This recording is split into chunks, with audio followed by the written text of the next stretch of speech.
জামিয়া সালাফিয়ার এই সালাফি কনফারেন্সের জুমার দিনে জুমার খুতবার বিষয় হচ্ছে আল্লাহ ভীতি, আল্লাহকে ভয় করা সম্পর্কে, আল্লাহর নিকটে কান্নাকাটি করে ক্ষমা চাওয়া সম্পর্কে এক গুরুত্বপূর্ণ সংক্ষিপ্ত তথ্যবহন বিবরণের চেষ্টা করব ইনশাআল্লাহুল আজিজ। সম্মানিত উপস্থিতি, আল্লাহর ভয়ে বহু মানুষ কান্নাকাটি করবে।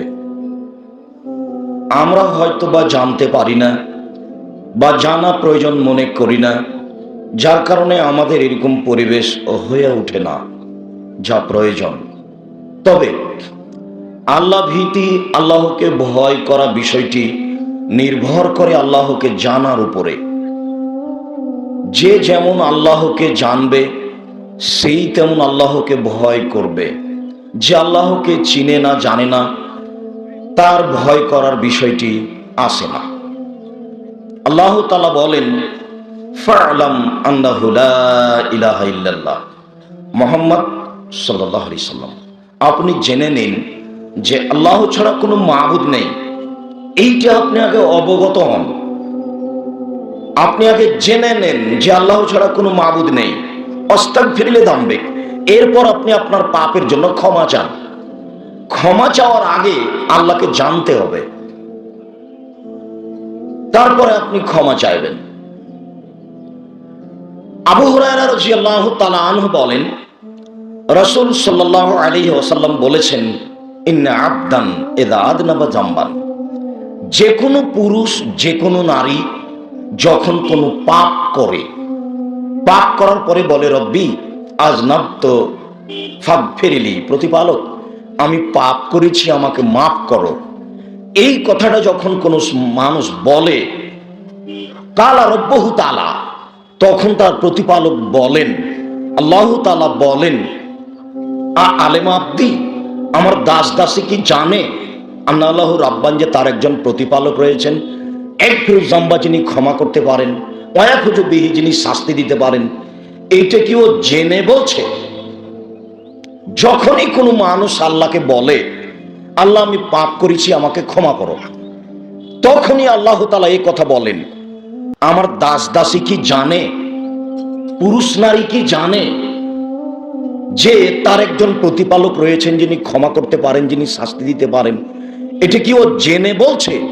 যদি জেনে বলে গাফারতু লি আবদি, তাহলে আমি আমার দাস দাসী পুরুষ নারীকে ক্ষমা করে দিলাম। তাহলে তার ক্ষমা করে দেওয়াটা জেনে বলার উপরে নির্ভর করে। সুম্মা মাকাসা মাশাআল্লাহ, তারপরও থেকে যায়, দিন যায় রাত্রি যায়, দিন যায় রাত্রি যায়, দিন যায় রাত্রি যায়, ফাজনাবা যামবান, আবার কোনোদিন পাপ করে বসলো। পাপ করার পরে বলে, রব্বি আযনাবতু ফাগফিরলি, হে আমার প্রতিপালক আমি পাপ করেছি, তুমি আমাকে ক্ষমা করো। তখন আবার আল্লাহ তাআলা বলেন, আলেমা আব্দি, আমার দাস দাসী কি জানে আল্লাহু রাব্বান, যে তার একজন প্রতিপালক রয়েছেন, একফিরু যামবা ওয়ায়াখুযু বিহি, যিনি ক্ষমা করতে পারেন, যিনি শাস্তি দিতে পারেন, যিনি ক্ষমা করতে পারেন, যিনি শাস্তি দিতে পারেন। এইটি কি ও জেনে বলছে? যদি জেনে বলে গাফারতু লি আবদি, আমি আমার এই দাস দাসী পুরুষ নারীকে ক্ষমা করে দিলাম, সুম্মা মাকাসা মাশাআল্লাহ, তারপরে এইভাবে দিন যায় রাত্রি যায়, দিন যায় রাত্রি যায়, আবার কোনোদিন পাপ করে বসলো, আবার সে বলছে, রব্বি আযনাবতু ফাগফিরলি, হে আমার প্রতিপালক আমি পাপ করেছি, আমাকে ক্ষমা করো। কালা রব্বহু তাআলা, তখন তার প্রতিপালক আল্লাহ তাআলা বলেন, আলেমা আব্দি, আমার দাস দাসী কি জানে, পুরুষ নারী কি জানে আল্লাহু রাব্বান, আল্লাহু রাব্বান, যে তার একজন প্রতিপালক রয়েছেন, একফিরু যামবা ওয়ায়াখুযু বিহি, যিনি ক্ষমা করতে পারেন, যিনি শাস্তি দিতে পারেন। এটা কি ও জেনে বলছে?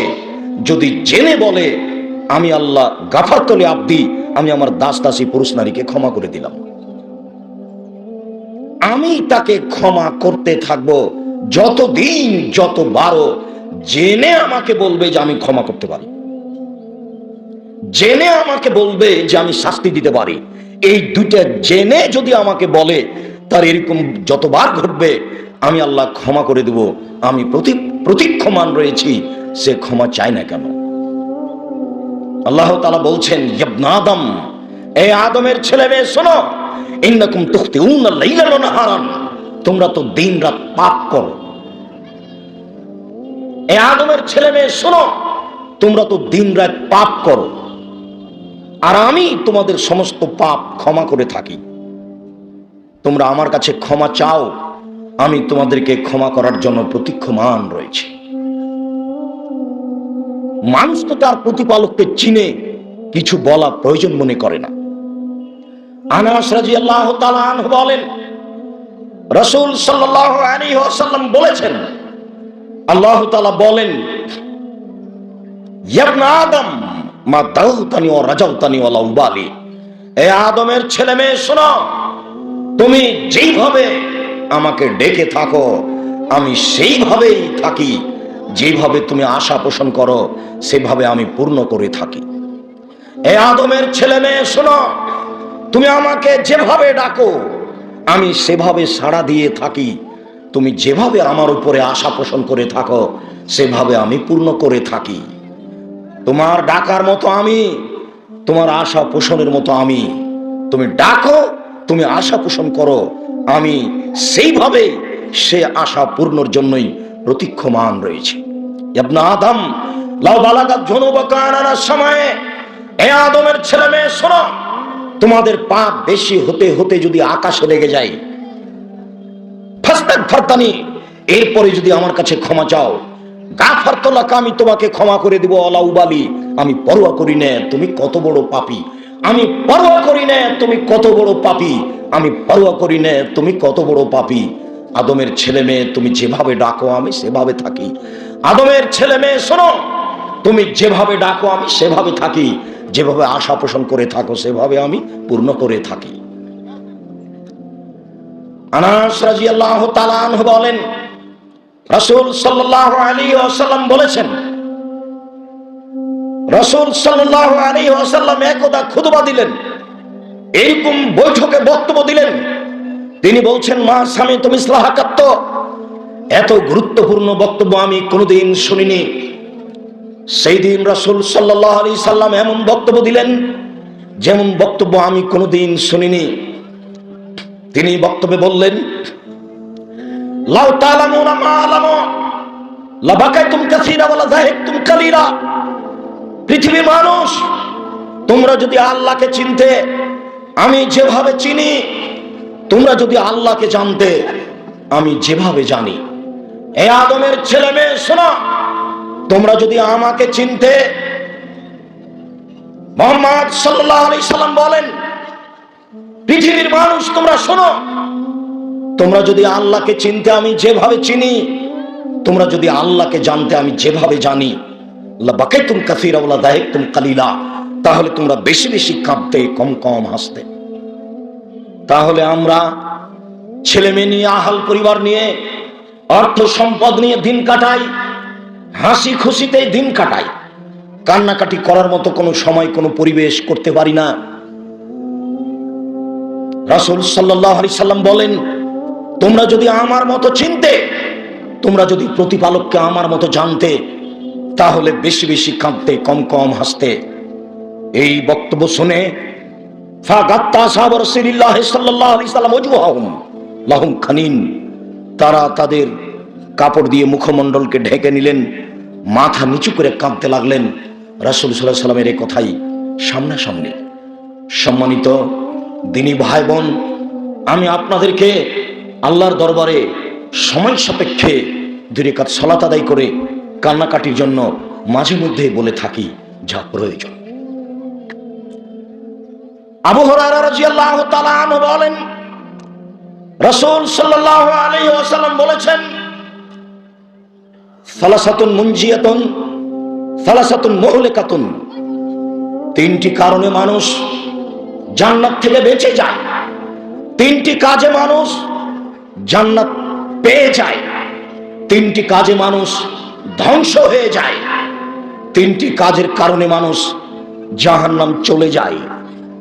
এক, তাকওয়াল্লাহ ফি সিররি ওয়াল আলানিয়া, গোপনেও আল্লাহকে ভয় করতে হয়, প্রকাশ্যে আল্লাহকে ভয় করতে হয়। কেউ যখন নেই তখন মানুষ মনে করে পাপ করা সহজ, কেউ যখন আছে তখন মানুষ মনে করে পাপ করা সহজ নয়। যদিও অনেক পাপ মানুষ প্রকাশ্যেই করে থাকে, সুদ ঘুষের মতো পাপ মানুষ প্রকাশ্যেই করে, সামাজিক ভাবেই করে। কত পাপ রয়েছে তা মানুষ প্রকাশ্যে করতে চায় না, গোপনে করে। রাসূল সাল্লাল্লাহু আলাইহি ওয়াসাল্লাম বলেন, যারা আল্লাহকে ভয় করে, ভিতরে আল্লাহ ভীতি নিয়ে আসতে চায়, তারা যেন প্রকাশ্যে আল্লাহকে ভয় করে, তারা যেন গোপনে আল্লাহকে ভয় করে। এই তিনটির একটি যদি করে তাহলে বেঁচে গেছে, ও জান্নাত পাবে। 2, অকাউলুল হককে ফিস সাখাতে ওয়ার রিজা, পরিস্থিতি জটিল হলেও সত্য কথা বলে যে, পরিস্থিতি সহজ হলেও সত্য কথা বলে যে, সেই বেঁচে গেছে, সে জান্নাত পাবে। পরিস্থিতি জটিল হলে মিথ্যার আশ্রয় নেয় না যে, সে বেঁচে গেছে, সে জান্নাত পাবে। অলিকতিসাদ ফিল গিনা ওয়াল ফাকর, অর্থ সম্পদ বেশি হলেও খরচ করার ব্যাপারে মধ্যম পন্থা অবলম্বন করে যে, ধনী হলেও খরচ করার ব্যাপারে মধ্যম পন্থা অবলম্বন করে যে, নিঃস্ব গরিব হলেও মধ্যম পন্থা অবলম্বন করে যে, সে বেঁচে গেছে। স্ত্রীর সাথে পরামর্শ করেই, পরিবারের সাথে পরামর্শ করেই সাংসারিক খরচ করতে হবে, তাহলেই তার খরচটা মিতব্যয়ী হিসেবে মধ্যম পন্থায় থাকবে। অনেকদিন আপনাদেরকে বলা হয়েছে 3 শ্রেণীর মানুষের সাথে আল্লাহ বিচারের মাঠে কথা বলবেন না, কথাই বলবেন না। তার এক শ্রেণীর মানুষ হচ্ছে আইনুল মুস্তাকবির, গরিব গৌরবী। গরিব মানুষ গৌরবী হয় কি করে? নিঃস্ব মানুষ, অসহায় মানুষ গৌরবী হয় কি করে? তখন আমি বলেছি, গরিব মানুষ, তাকে বাজারে কম দামের মাছ কিনতে হবে, সে বাজারে গিয়ে বেশি দামের মাছ কিনেছে, সে তার সংসার কুলাতে পারবে না, কর্জ নিতে হবে, কর্জের চাপে এলাকা ছেড়ে দিবে এক সময়ে। ভ্যান নিয়ে এখানে রিক্সা নিয়ে দাঁড়িয়ে আছে, আমি বললাম চলো একটু বাজারে, ও বলছে এখন আমি যাব না। ও তো গরিব মানুষ, সে কাজে এসেছে, সে কথা বলে কি করে?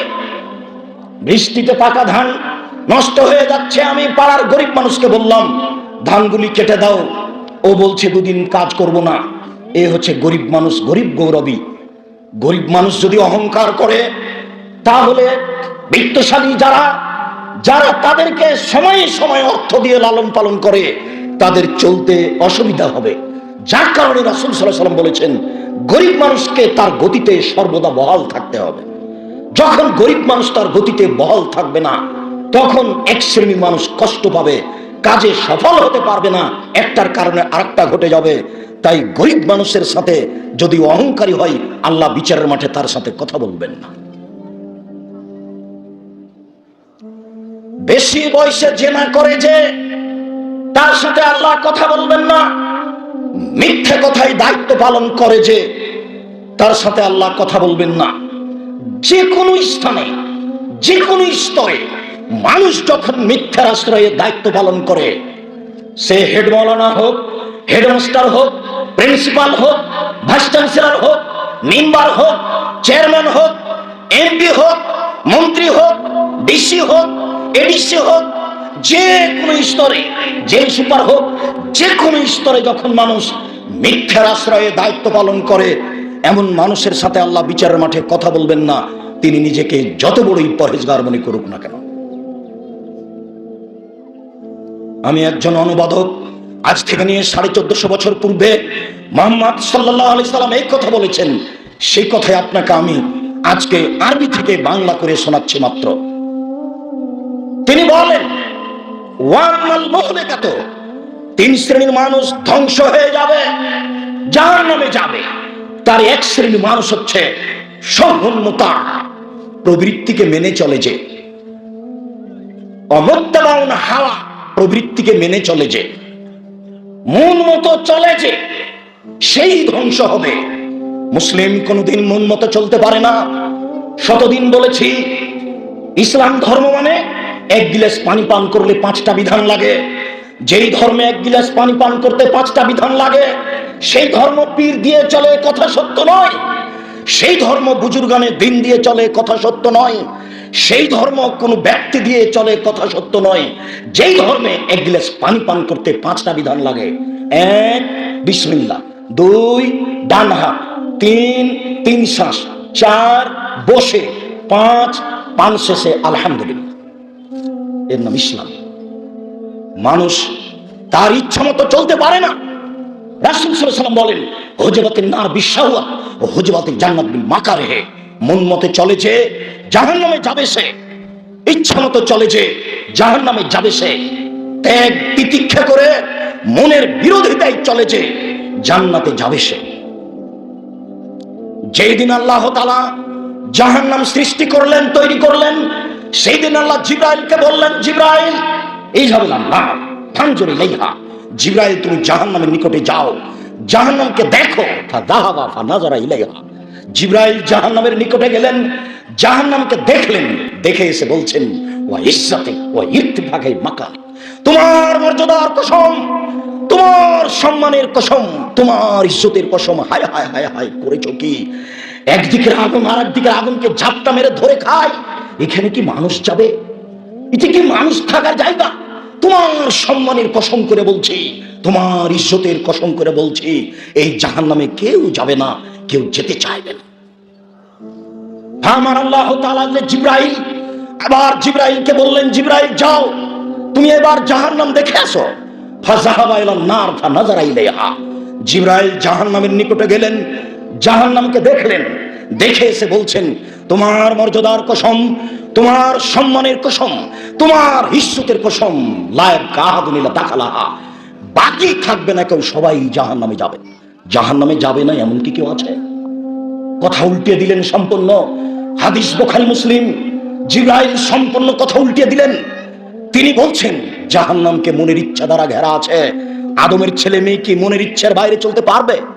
মন চাচ্ছে দোকানে বসে আড্ডা পিটে মানুষের বদনাম করি, মন চাচ্ছে একটু সুদ ঘুষ খাই, মন চাচ্ছে প্যান্টটা একটু টাকনোর উপরে নিচে রাখি। যখনই প্যান্ট কেটে টাকনোর উপরে করি, স্ত্রী মেয়ে বলে, আব্বু ঠেঙ্গা ঠেঙ্গা লাগে। এটা মানা চায় না। মন চাই মানুষের বিরুদ্ধে কথা বলি, মন চাই সুদ ঘুষ খাই, মন চাই জিনা ব্যভিচারে থাকি, মন চাই নিঃস্ব মানুষকে তার স্থান থেকে সরিয়ে দিই। যারা বিত্তশালী তারাই সমাজে থাকবে। মানুষের মন যেটা চাই সেটাই যদি মানুষ করে, তাহলে সে জাহান্নামে যাবে। জিবরাইল বলতে চাইলেন, আল্লাহ আদমের ছেলে মেয়ে কি মনের বিরোধিতা করতে পারবে? জিবরাইলের ধারণায় আদমের ছেলে মেয়ে মনের বিরোধিতা করতে পারবে না, অতএব তারা জান্নাতে যেতে পারবে না, সবাই জাহান্নামে যাবে। এ কথা জিবরাইল জাহান্নাম পরের বারে দেখে এসে বলল। রাসূল সাল্লাল্লাহু আলাইহি সাল্লাম বললেন, পৃথিবীর মানুষ ধ্বংস হবে 3টি কারণে। তার একটি হচ্ছে যখন সে মন মতে চলবে, 2 অহং সহনতা, যখন কৃপণতাকে মেনে নিবে। কৃপণ মানুষ জান্নাতে যাবে না। আপনাদেরকে শতদিন বলেছি, ইবাদতের জগতে সবচেয়ে শক্তিশালী, ক্ষমতাধর, পাওয়ারফুল ইবাদত হচ্ছে দান। দানের চেয়ে শক্তিশালী ইবাদত পৃথিবীতে নেই। হজ যদি মানুষ করে, যদি কবুল হয়ে যায়, তাহলে সে হয়ে যায় সেই দিনের মতো, সেই যে দিন সে জন্ম নিয়েছে, নিষ্পাপ হয়ে যায়। ভালো কথা, কিন্তু এই নেকি দিয়ে আর কারো উপকার করা যায় না। ইবাদতের জগতে সবচেয়ে দামি ইবাদত হলো সিয়াম, রোজা। এই দিয়ে আল্লাহকে খুব সন্তুষ্ট করা যায়, কিন্তু কারো উপকার করা যায় না। আল্লাহ ভীতি, আজকে যেই আলোচনা করছি, আল্লাহ ভীতি দিয়ে চোখের পানি এক ফোঁটা দিয়ে আল্লাহকে খুশি করা যায়, কিন্তু কারো উপকার করা যায় না। এটা যতই ভালো দামি ইবাদত হোক না কেন, নামাজ সালাত, এই দিয়ে আল্লাহকে সবচেয়ে বেশি ডাকা যায়, সালাত দিয়ে আল্লাহকে সবচেয়ে বেশি ডাকা যায়, এই কথা ঠিক, কিন্তু আরেকজনের উপকার করা যায় না। দান এমন এক পাওয়ারফুল শক্তিশালী ইবাদত। রাসূল সাল্লাল্লাহু আলাইহি ওয়াসাল্লাম বলছেন, ইন্না সাদকাতা সিররি তুতফিউ গাযাবার রাব্বে। গোপনে দান করলে আল্লাহর রাগটা মিটে যায়। রাসূল সাল্লাল্লাহু আলাইহি ওয়াসাল্লাম বলছেন, ইন্না সাদকাতা লা তুতফিউ হাররাল কুবুরে। দান কবরের শাস্তিকে বন্ধ করে দেয়। আপনার মায়ের কবরের শাস্তি হচ্ছে 5000 টাকা দান করে দিলেন, কবরের শাস্তি বন্ধ। হজ দিয়ে এটা সম্ভব নয়, সিয়াম দিয়ে এটা সম্ভব নয়, রোজা দিয়ে এটা সম্ভব নয়, নামাজ দিয়ে এটা সম্ভব নয়, কান্নাকাটি দিয়ে এটা সম্ভব নয়। ইবাদতের জগতে সবচেয়ে শক্তিশালী পাওয়ারফুল ক্ষমতা দেওয়ার ইবাদত হচ্ছে দান। কৃপণতা করে যে সে জান্নাতে যাবে না, এ দিয়ে অসহায় নিঃস্ব মানুষের রুজির ব্যবস্থা। যার কারণে আল্লাহ তাআলা এখানে এইভাবে বলেছেন, যার কারণে মুহাম্মদ সাল্লাল্লাহু আলাইহি সাল্লাম বিষয়টিকে খুব জোরালোভাবে মানুষের সামনে, জাতির সামনে পেশ করেছেন। তিন, এই যেমন মানে বেনাফসেহি, আত্ম অহংকারী যে অহংকার করে যে সে ধ্বংস হয়ে যাবে, সে নিজেকে টিকাতে পারবে না। সম্মানিত উপস্থিত দ্বীনি মুসলিম ভাই বোন, এই সম্মেলনের আমি এই অংশে আপনাকে বলছি, এই হাদিসের প্রথমটাই হচ্ছে আল্লাহ ভীতি। গোপনে ও প্রকাশ্যে আল্লাহকে ভয় করে যে সে বেঁচে গেছে। আল্লাহ আমাদেরকে প্রকাশ্যে অপ্রকাশ্যে ভয় করার তৌফিক দান করুক। আল্লাহুম্মা আমিন। আল্লাহুম্মা সাল্লি আলাইহি, আল্লাহুম্মা বারিক আলাইহি।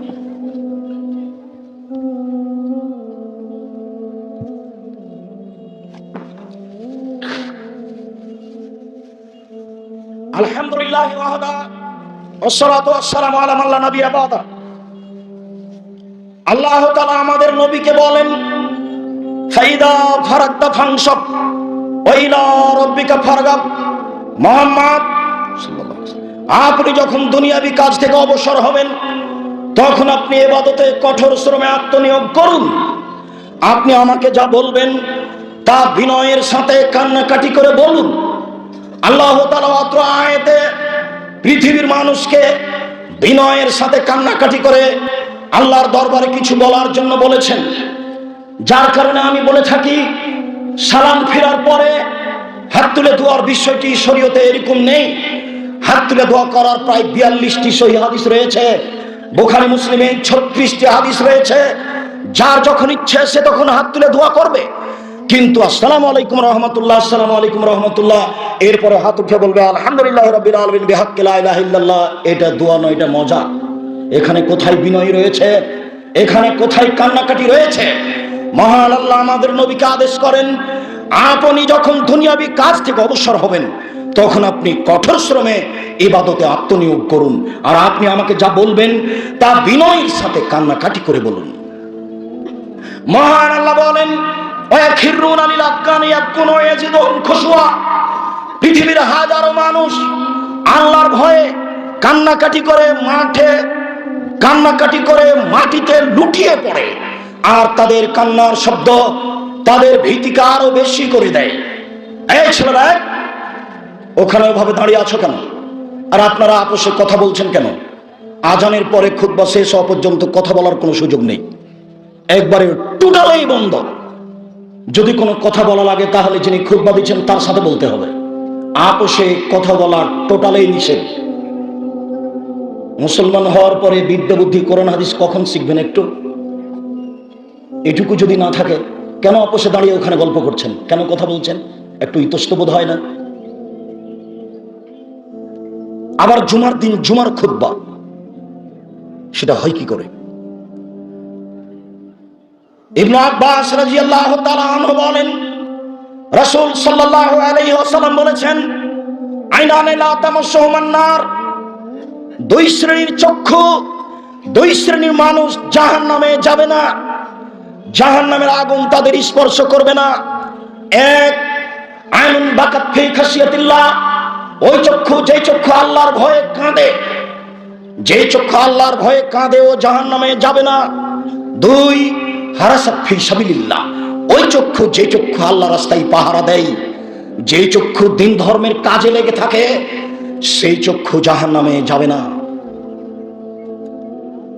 আবু হুরায়রা রাদিয়াল্লাহু তাআলা আনহু বলেন, রাসূল সাল্লাল্লাহু আলাইহি ওয়াসাল্লাম বলেছেন, লা ইয়ালজার রাজুলুন নারা বাকা বিন খাশিয়াতিল্লাহ হাত্তা ইয়ালজাল লাবানু ফি যারে। আল্লাহর ভয়ে কাঁদে যে তার জাহান্নামে যাওয়া এরকমই অসম্ভব। গাভীর বান বাট ওলান থেকে চাপ দিয়ে দুধ বের করে ভিতরে ঢোকানো যেমন অসম্ভব, গাভীর বান থেকে দুধ বের করে ভিতরে ঢোকানো যায় না, যেমন আল্লাহর ভয়ে কাঁদে যে সে জাহান্নামে যাবে না, তেমন আমি হয়তো বা আপনাকে বুঝাতে পারি না। মুহাম্মদ সাল্লাল্লাহু আলাইহি সাল্লাম আজ থেকে নিয়ে 1450 বছর পূর্বে এই কথা বলেছেন, কিন্তু জাতিকে এই কথা বুঝাতে পারলাম না। যারা লক্ষ জনগণের সামনে কথা বলে, তারা কেচ্ছা কাহিনী দিয়ে কথা বলে, এভাবেই তার জীবন কেটে গেল। অথচ 30,000 সহিহ হাদিস আছে, 30 পারা কোরআন মাজিদ আছে। ইসব জুলেখার কাহিনী দিয়ে আর পীর মুরিদের কাহিনী দিয়ে তারা খুতবা দিয়ে জীবনটা পার করে দিল। হাদিস কোরআনের কথা বলার তেমন সুযোগ হলো না। এই কথা আজকে আমার নতুন নয়।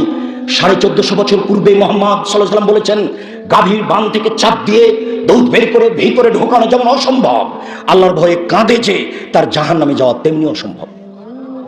কি দিয়ে বুঝায় আপনাকে আমি রাসূল সাল্লাল্লাহু আলাইহি ওয়াসাল্লাম কি বললেন? মুআবিয়া ইবনে হায়দার রাদিয়াল্লাহু তাআলা আনহু বলেন, রাসূল সাল্লাল্লাহু আলাইহি ওয়াসাল্লাম বলেছেন, সালাসা লা তারায়ুহুম না, 3 শ্রেণীর চক্ষু জাহান্নাম দেখবে না, 3 শ্রেণীর মানুষ জাহান্নামে যাবে না। এক, বাকাত মিন খাশিয়াতিল্লাহ, ওই চক্ষু ওই মানুষ যে আল্লাহর ভয়ে কাঁদে। 2, হারাসাত ফি সাবিলিল্লাহ, ওই চক্ষু ওই মানুষ যে আল্লাহর রাস্তায় পাহারা দেয়, দিনের কাজ করে। 3, ওই চক্ষু ওই মানুষ গাজাতান মাহারিমিল্লাহ, অপর নারীকে দেখে যেই চক্ষু নিচু করে, বেগানা নারীকে দেখে যেই চক্ষু নিচু করে, এই ব্যক্তি এই মানুষ জাহান্নামে যাবে না। এ কথা মুহাম্মদ সাল্লাল্লাহু আলাইহি সাল্লাম বলেন। এটা কাজ খুব জটিল, এটা সহজ নয়। উবাদা ইবনে সামিত রাদিয়াল্লাহু তাআলা আনহু বলেন, রাসূল সাল্লাল্লাহু আলাইহি সাল্লাম বলেছেন, ইজমালু লি সিত্তাম মিন আনফুসিকুম আজমালাকুল জান্নাহ, পৃথিবীর মানুষ তোমরা 6টা জিনিসের জিম্মেদারি নাও। আমি মুহাম্মদ সাল্লাল্লাহু আলাইহি সাল্লাম তোমাদেরকে জান্নাতে নিয়ে যাওয়ার জিম্মেদারি নিলাম। কিভাবে আমি জান্নাতে নিয়ে যাব সেটা আমার ব্যাপার, তবে তোমরা 6টা কাজ করো। 1, উসদুকু ইযা হাদাসতুম, কথা বললে সত্য কথা বলো। 2, আউফু ইযা ওয়াদতুম, মানুষের সাথে ওয়াদা করলে পূর্ণ করো। 3, ওয়াদু ইযা উতুমিনতুম, আমানত রাখা হলে, মাদ্রাসার মসজিদের টাকা তোমার কাছে রাখা হলে, জনগণের টাকা তোমার কাছে রাখা থাকলে সময়টা দিয়ে দাও। কিভাবে জান্নাতে নিয়ে যেতে হবে সেটা আমার ব্যাপার। 4, আফাজু ফরুজাকুম, জেনায় লিপ্ত হয়েও না, কিভাবে জান্নাতে নিয়ে যেতে হবে সেটা আমার ব্যাপার। 5, গুজ্জু আবসারাকুম, অপর নারীকে দেখে চক্ষু নিচু করো, বেগানা নারীকে দেখে চক্ষু নিচু করো। কিভাবে জান্নাতে নিয়ে যেতে হবে সেটা আমার ব্যাপার, আমি দেখে নিব বিচার মাঠে জান্নাতে নিয়ে যাওয়ার বিষয়টি। 6, কুফু আইদিয়াকুম, নত হয়ে চলো, ক্ষমতা দেখায় না, দাম্ভিকতা দেখায় না, অর্থের ক্ষমতা দেখায় না, জনগণের সামনে যে দায়িত্ব পেয়েছো দায়িত্বের ক্ষমতা দেখায়ও না, দাম্ভিকতা দেখায়ও না, নত হয়ে চলো। কিভাবে জান্নাতে নিয়ে যেতে হবে সেটা আমার ব্যাপার, আমি নিয়ে যাব। এই 6টির একটি বললেন, তোমরা বেগানা নারীকে দেখে চক্ষু নিচু করো, আমি তোমাদেরকে জান্নাতে নিয়ে যাওয়ার জিম্মেদারি নিলাম। অন্য হাদিসে জাবের রাদিয়াল্লাহু তাআলা আনহু বলছেন, সালাতু রাসূলুল্লাহ সাল্লাল্লাহু আলাইহি ওয়াসাল্লাম নাজরাতিল ফাজাতে, আল্লাহর নবী হঠাৎ যদি কোনো নারীর উপরে চোখ পড়ে যায় তাহলে কি করবে, এটা জিজ্ঞাসা। আল্লাহর নবী হঠাৎ যদি কোনো মহিলার উপরে চোখ পড়ে যায় তাহলে কি করব? তখন তিনি বলছেন, আমারানি, তিনি আমাকে আদেশ করলেন, আন আশরাফা বাসারি, যে আমার চোখটা আমি ফিরিয়ে নিব। চোখ পড়তেই পারে, চোখ পড়লে কি করব? তিনি আমাকে আদেশ করলেন যে চোখটা ফিরিয়ে নিব। এটা রাসূল সাল্লাল্লাহু আলাইহি ওয়াসাল্লামের আদেশ। আর আপনি একজন পরহেজগার মানুষ, মাথায় টুপি দিয়ে থাকেন, হজ করে এসেছেন, টিভিটা সুন্দর করে চালু করে দিয়ে রং মাখানো মহিলাটার মুখের উপরে চোখ রেখে তার খবর শুনছেন, তখন আপনি পরহেজগার। এটা কি করে হয় তা আমাদের বুঝে আসে না। তখন আপনার আল্লাহ ভীতি ভিতরে আছে, এটা কিভাবে হয় তা এটা হতে পারে না। সম্মানিত উপস্থিতি, আমি আপনাদেরকে বলেছি যে টিভির আপনি খবর শোনেন, যদি টিভির পর্দায় সামনে বসেই থাকতে হয় তাহলে এইভাবে মুখ করে থাকতে হয়, তার মুখের উপরে চোখ রেখে খবর শুনবেন, তখন আপনি পরহেজগার। এমনটা হতে পারে না। আপনাকে আরো বলেছি, দুনিয়াতে 2টা পাপ আছে মানুষ না করে এই পাপে আশ্চর্য পাপ। দুনিয়াতে 2টা পাপ আছে মানুষ না করে এই পাপে আশ্চর্য পাপ। তার একটা হচ্ছে, কেউ যদি কাউকে বলে উকামের ওকা আসো জুয়া খেলি, জুয়া আসো জুয়া খেলি, খেলে খালি বলেছে আসো খেলি, তাহলে 10 জন ফকিরকে 100 কেজি করে চাউল দিতে হবে কাফারা। বললো কেন? বলাই অপরাধ, আশ্চর্য পাপ। কেউ যদি কাউকে বলে আসো জুয়া খেলি, খেলেনি, খালি বলেছে আসো খেলি, তাহলে 10 জন ফকিরকে 100 কেজি করে 12.5 কেজি চাউল জরিমানা দিতে হবে। আরেকটা দুনিয়াতে পাপ আছে, পাপ করেইনি, রাসূল সাল্লাল্লাহু আলাইহি ওয়াসাল্লাম বলছেন, কোন নারী যদি সাজগোজ করে পুরুষের পাশ দিয়ে হাঁটে, ও ব্যভিচারিণী, ও ব্যভিচারিণী, ও ব্যভিচারিণী। রাসূল সাল্লাল্লাহু আলাইহি ওয়াসাল্লাম কথাটা একবার দুইবার বলেছেন, কথাটা একবার তিনবার বলেছেন, অথচ মেয়েটা জেনা করেইনি। উপস্থিত সম্মেলনের দিনী মুসলিম বোন, আপনাকেই সতর্ক করে বলছি, দেখুন আরেকজনের ক্ষতি করে তাহাজ্জুদ পড়ে জান্নাত কেনার চেষ্টা করিয়েন না। আজকে অনেক দূর থেকে এসেছেন, যারা এলাকার আছেন সকলকে বলছি, আজ থেকে পরিবর্তন হওয়ার চেষ্টা করুন। আল্লাহ আপনাকে কবুল করুক, আল্লাহুম্মা আমিন। বলছিলাম সম্মানিত উপস্থিতি, তিন শ্রেণীর মানুষ জান্নাতে যাবেই যাবে। তার এক শ্রেণীর মানুষ হচ্ছে আল্লাহর ভয়ে কাঁদে যে। আবু হুরায়রা রাদিয়াল্লাহু তাআলা আনহু বলেন, উমামা বাহিলি রাদিয়াল্লাহু তাআলা আনহু বলেন, রাসূল সাল্লাল্লাহু আলাইহি সাল্লাম বলেছেন, লাইসা শাইউন আহাব্বা ইলাল্লাহি মিন কাতরাতাইনি ওয়া সারাইনি। দুইটি বিন্দু ফোঁটা আল্লাহর কাছে যত প্রিয়, পৃথিবীর কোনো কিছু আল্লাহর কাছে তত প্রিয় নয়। দুটি চিহ্ন আল্লাহর কাছে যত প্রিয়, পৃথিবীর কোনো কিছু আল্লাহর কাছে তত প্রিয় নয়। এক, কাতরাতু দামিন ফি খাশিয়াতিল্লাহ, কাতরাতু দামিন ফি খাশিয়াতিল্লাহ। আল্লাহর ভয়ে এক ফোঁটা চোখের পানি আল্লাহর কাছে যত প্রিয়, পৃথিবীর কোনো কিছু আল্লাহর কাছে তত প্রিয় নয়। 4 লক্ষ টাকা খরচ করে হজ করা কাজটি আল্লাহর কাছে যত প্রিয়, এক ফোঁটা চোখের পানি আল্লাহর কাছে তার চেয়ে লক্ষ গুণ বেশি প্রিয়, যদিও হজ ফরজ। রমজান মাসে সিয়াম পালন করা কাজটি আল্লাহর কাছে যত প্রিয়, এক ফোঁটা চোখের পানি আল্লাহর কাছে তার চেয়ে অনেক অনেক অনেক বেশি প্রিয়। কোটি টাকা দান করা কাজটি আল্লাহর কাছে যত প্রিয়, এক ফোঁটা চোখের পানি আল্লাহর ভয়ে তার কাছে অনেক অনেক অনেক বেশি প্রিয়। ওই এক ফোঁটা রক্ত যেটা আল্লাহর রাস্তায় বৈধভাবে প্রবাহিত করা হয়, সেই ফোঁটা আল্লাহর কাছে যত প্রিয়, পৃথিবীর কোনো কিছু আল্লাহর কাছে তত প্রিয় নয়। আমাল আসারানে দুটি চিহ্ন দাগ, আসারুন ফি ফারিদ, আসারাতুন ফি সাবিলিল্লাহ। দাগ আল্লাহর পথে নেমে গিয়ে কেটে যাওয়া, ফেটে যাওয়া দাগ, আল্লাহর পথে নেমে গিয়ে কেটে যাওয়া, ফেটে যাওয়া দাগ। এই দাগ আল্লাহর কাছে যত প্রিয়, পৃথিবীর কোনো কিছু আল্লাহর কাছে তত প্রিয় নয়। ওয়াসারুন ফারিদাতুন মিন ফারাইজিল্লাহ। ইবাদত করতে করতে, বসে বসে তাসবিহ তাহলিল জিকির আজকার করতে করতে সিজদায় থেকে গিয়ে কপালের দাগ, এই পায়ের টাকনোর দাগ, এই সব দাগ আল্লাহর কাছে যত প্রিয়, পৃথিবীর কোনো কিছু আল্লাহর কাছে তত প্রিয় নয়। সবচেয়ে বেশি প্রিয় 4টা কাজ, এক নম্বরে যেটা আছে সেটা সবচেয়ে সহজ, সেটা হলো এক ফোঁটা চোখের পানি। আবু হুরায়রা রাদিয়াল্লাহু তাআলা আনহু বলেন, রাসূল সাল্লাল্লাহু আলাইহি সাল্লাম বলেছেন, সাবাতুন ইযিল্লুহুমুল্লাহু তাআলা ফি জিল্লিহি ইয়াওমা লা জিল্লা ইল্লা জিল্লুহু।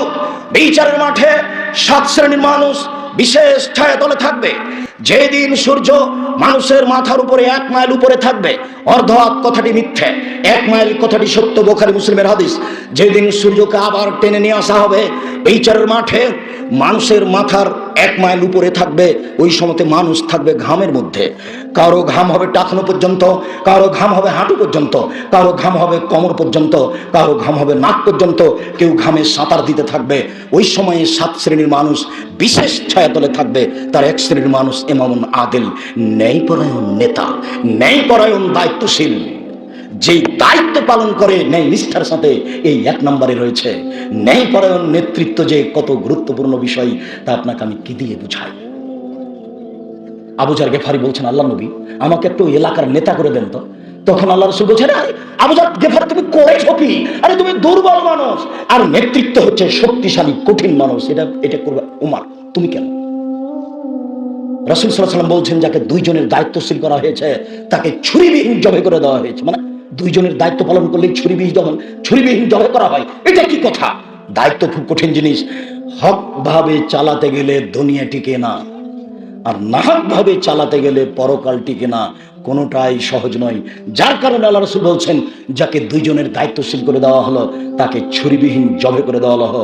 দায়িত্ব বড় জটিল।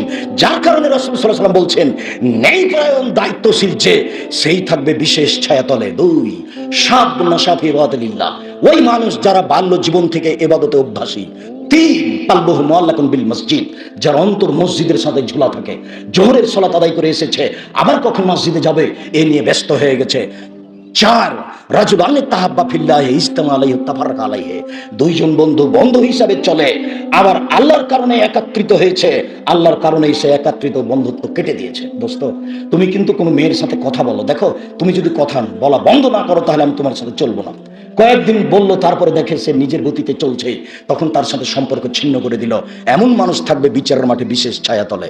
5, জাকার আল্লাহ খালিয়ান ফাবাচা তাই না হু, নির্জনে আল্লাহকে ডাকলো, তখন 2 চোখের পানি ঝরঝর ঝরঝর করে ঝরতে লাগলো। এই থাকবে বিশেষ ছায়াতলে।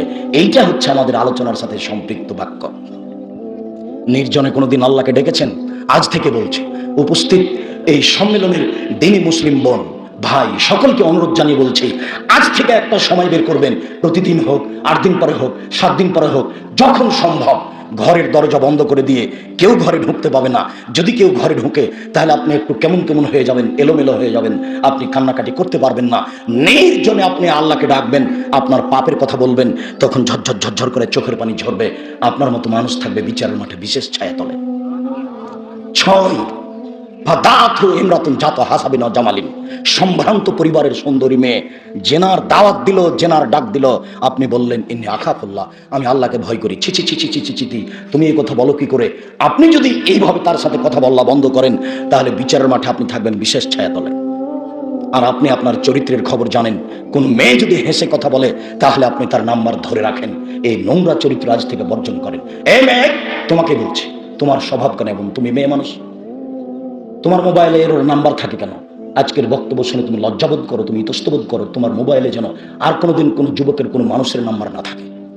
তোমার বাপের মোবাইলে যখন রিং হবে তখনই তুমি ধরবা না, ধরবাই না। যদি কোনো এক পর্যায়ে ধরাই লাগে তাহলে অন করে দিয়ে তুমি বলবা, জি আসসালামু আলাইকুম, কে বলছিলেন? আমার আব্বা এখন বাড়িতে নেই, পরে কথা বলবো। তাহলে সে আর নাম্বারটা ধরে রাখবে না। আর তুমি যদি বলো, ভাই কি বলছিলেন, তাহলে তোমার নাম্বার ধরে রাখবে, আবার কথা বলবে। মহিলার কণ্ঠ হচ্ছে পর্দা, একথা আল্লাহ তাআলা বলেন। সম্মানিত উপস্থিতি, রাসূল সাল্লাল্লাহু আলাইহি সাল্লাম বলেন, আজ থেকে নিয়ে হাজার হাজার বছর আগের যুগে একটা লোক নিজের উপরে খুব অন্যায় করেছিল। ফাহাজারাহু মত, তার মরণ উপস্থিত হলো। আউসা বানিয়ে তখন সে তার ছেলেদেরকে উপদেশ দিল। উপদেশে বলল, শোনো, এ যা মাতা আবুকুম, যখন তোমাদের পিতা মারা যাবে, ফাহারিকুহু, তোমরা তাকে আগুন দিয়ে জ্বালিয়ে দিও। সুম্মাজুর নিসফাহু ফিল বাররে ওয়া নিসফাহু ফিল বাহরে, অর্ধেক চাই পানিতে ফেলে দিও, অর্ধেক চাই মাটিতে ফেলে দিও। কেন? ওয়াল্লাহি, আল্লাহর কসম, ওয়াল্লাহি, আল্লাহর কসম, ওয়াল্লাহি, আল্লাহর কসম, লাইন কাদারাল্লাহু আলাইহি লা ইয়াদবান্নাহু আদাবান লা ইয়াদবা আহাদান ফিল আলাম। তোমার বাপকে যদি ধরতে পারে আল্লাহ এত কঠিন কঠোর শাস্তি দিবেন, পৃথিবীর কোনো মানুষকে এত কঠিন কঠোর শাস্তি দিবেন না। অতএব তোমরা এটা করিও। ফামাতা, কোন একদিন পিতা মারা গেল, ফাফালু আমারহুম, ছেলেরা সেটাই করলো, বাপে যেটা আদেশ উপদেশ দিয়েছিল। অর্ধেক ছাই পানিতে ফেলে দিল, অর্ধেক ছাই মাটিতে ফেলে দিল। ফামার আল্লাহ আল বাহার, আল্লাহ সাগরকে বললেন, এই সাগর, ছাইগুলি জমা করে দাও। আমার আল বাররা, তিনি মাটিকে বললেন, এই মাটি, তুমি ছাইগুলি জমা করে দাও। ছাইগুলি জমা করে দিল। এইবার আল্লাহ তাআলা মানুষ রেডি করে আবার বলছেন, লেমা ফালতা জালেকা, তুমি এটা করলে কেন বলো তো? তুমি তোমার ছেলেকে এইভাবে আদেশ করলে কেন, এটা বলো। তখন লোকটি বলছে, মিন খাসিয়াতে কাওয়ান্তা আলাম, তোমার ভয়ে করেছি, এটা তুমি ভালো জানো, তোমার ভয়ে আমি এই কাজটা করেছি। তখন আল্লাহ তাআলা বলছেন, শোনো, তুমি যদি আমার ভয়ে কাজ করে থাকো, সত্যি আমি তোমাকে ক্ষমা করে দিলাম, যাও। সে নিজেকে বলেছিল সবচেয়ে অপরাধী। সম্মানিত আমাদের এই কনফারেন্সের, সালাফি কনফারেন্সের উপস্থিত দিনী ভাই বোন, আমি আপনাদেরকে আন্তরিকভাবে অনুরোধ জানাচ্ছি, আজকের খুতবা যথাযথভাবে মূল্যায়ন করে রাতে একটু সময় বের করে কান্নাকাটি করার চেষ্টা করুন। এই দাবি জানিয়ে আমি আপনাদেরকে আরো অনুরোধ জানাচ্ছি যে আপনারা এই সম্মেলনের শেষ পর্যন্ত থেকে যথাযথভাবে সম্মেলনকে মূল্যায়ন করবেন। মর্মে বলি, আল্লাহ, আমাদের যারা মারা গেছে তুমি তাদের কবরের শাস্তি মাফ করো। যারা আমরা অসুস্থ তুমি তাদের আরোগ্য দান করো। যারা আমাদের এলাকায় মুরব্বী মানুষ কবরে চলে গেছে তুমি তাদের কবরকে প্রশস্ত করো, তুমি তাদের কবরকে আলোকিত করো। বিশেষভাবে এই জামিয়া সালাফিয়া ডাঙ্গিপাড়ায় অবস্থিত ডাঙ্গিপাড়ার যারা অতীতের পূর্বসূরি চলে গেছে তুমি তাদের কবরের শাস্তিকে মাফ করে দাও। যারা এই জামিয়া সালাফিয়ার পাশে অবস্থান করছেন তুমি তাদের সঠিক পথে পরিচালিত করো। তুমি তাদের অসুস্থ মানুষকে আরোগ্য দান করো।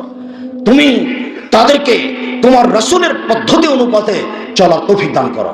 আজকে যারা এখানে উপস্থিত হয়েছি, বিভিন্ন পর্যায়ের জনগণ, প্রশাসনের পক্ষ থেকে লোক এবং বাংলাদেশের বিভিন্ন জেলা থেকে উপস্থিত সকলের জন্য আল্লাহর দরবারে জুমার খুতবার শেষে বলছি, আল্লাহ, তুমি আমাদের যারা এসেছি তুমি তাদের সকলের পাপকে ক্ষমা করে দাও। আমাদের যারা মারা গেছে তুমি তাদের কবরের শাস্তি মাফ করে দাও। আমরা যারা অসুস্থ তুমি তাদের আরোগ্য দান করে দাও। আজকে যেই বক্তব্য শুনলাম এই বক্তব্য অনুযায়ী তুমি চলার তৌফিক দান করো। এই দাবি, এই দাওয়া, এই দোয়া তোমার দরবারে রেখে আজকের জুমার খুতবা এখানেই শেষ করলাম। সাল্লাল্লাহু আলাইহি ওয়াসাল্লাম।